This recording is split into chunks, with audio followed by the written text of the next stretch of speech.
a tragic case of betrayal and cruelty was described by a judge in a courtroom. Painting a harrowing picture of a horrific crime, the judge, with 19 years of experience, stated that this was the worst case I ever seen as far as the facts. The video, which appears to be a statement from a judge during a sentencing, details the murder of a woman, Ms. Barron, and her young daughter, Ronidia O'Neill. The judge recounted the testimony of a firefighter who retrieved Ronidia's body, and the emotional toll the case had taken on all involved. The judge described the abject cruelty of the crime, noting that the defendant was a person who had been allowed to stay in Ms. Barron's home out of the goodness of her heart. This act of kindness, he stated, ended in tragedy. He then described the horrifying nature of Ms. Barron's death and the terrifying 911 call, which he referred to as a death scream. The most heart-wrenching part of the account was the description of the suffering endured by Ronidia, a child with physical and mental disabilities. The judge described the horror the child witnessed as her mother was shot and the unspeakable pain she endured when she was struck with a hatchet. He concluded by calling Ronidia O'Neill one of the bravest souls he had ever encountered for having endured such a tragic life. I am not sorry for something I didn't do, and I am not sorry for the things I did do. Mr. O'Neill, listen, stop, listen to me. You're not going to raise your voice again. I'm not going to raise my voice again. I'm not. I will have you removed from this courtroom. I can sentence you without you being present. Yes, ma'am. You don't conduct I yourself. understand, Your Honor. Thank you.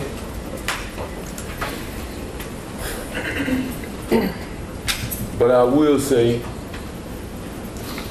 I'm sorry for your loss. 19 years I've been at this job. I have seen human beings killed at the hands of others in every way imaginable. You name it, I've seen it. Shootings, stabbings, drownings, suffocatings, blown apart by cars in DUI manslaughter cases. Horrible things. This is the worst case I have ever seen as far as the facts go.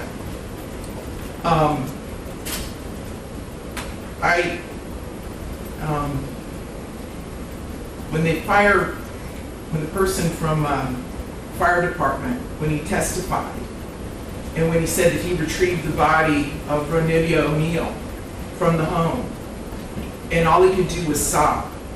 It took every ounce I had not to start sobbing too.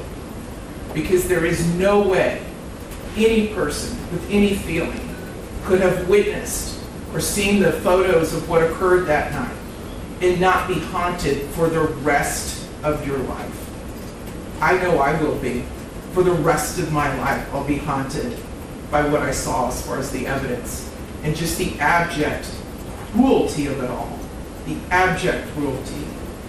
And I was aware, because I reviewed a lot of the discovery ahead of time, as you well know, did a lot of in-camera inspection of a lot of documents. And I was aware there was some evidence, at least, that when you needed to recover from your gunshot wound, that neither your parents nor your Aisha, Miss Robinson, would let you come recover at their home. I don't know if it's true or not. I'm not going to get into a dispute. I'm just mentioning there was some evidence referencing that in the records. And all I could think about, because I knew that Miss Barron was not with you romantically at the time. And I knew that she just out of the goodness of her heart let you come stay with her. And it is beyond tragic that that critical decision ended in so much horror for her and for her children. It is unspeakably cruel what happened as a result of that one decision. The way that Ms. Barron died was horrific, and that 911 call, which captured truly all of it. You heard, and everyone who's heard that 911 call heard a death scream. If anybody ever wants to know what it sounds like before a human being dies, knowing that their death is imminent, that's exactly what it is. That was a death scream. We're going to see if it's true. But what happened to little Ronidia and to little Ronnie, but I'm going to focus on Ronidia because she was special. And you could tell Miss Barron had done everything she could to create a beautiful home for her family. I noticed that the Ranivia's bedroom, before you set it on fire, you could tell she tried so hard to make her feel like a princess. Kenyatta did everything she could. And I noticed too in the kitchen, on the refrigerator, she put up magnets that said faith, love, family, hope. And then you know what else happened to that refrigerator during that night? It got splattered with blood all over it due to what happened. Little Ranivia, she couldn't scream, she couldn't run away, and she witnessed what you did to her mother as far as shooting her mother in the arm with the gunshot. She knew. And the horror that that child suffered.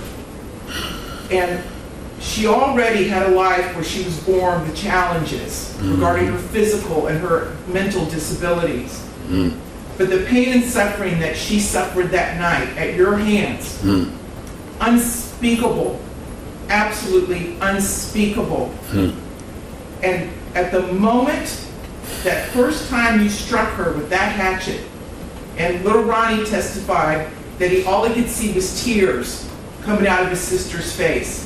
At that moment, that child knew she was being betrayed in the cruelest, most tragic and sorrowful way that a child could ever be betrayed. She was being betrayed by her parent, the one person that should be there to protect their children and love them and keep them from harm. And that was the last thing that child felt before she passed on from this earth, was your utter, cruel betrayal to her.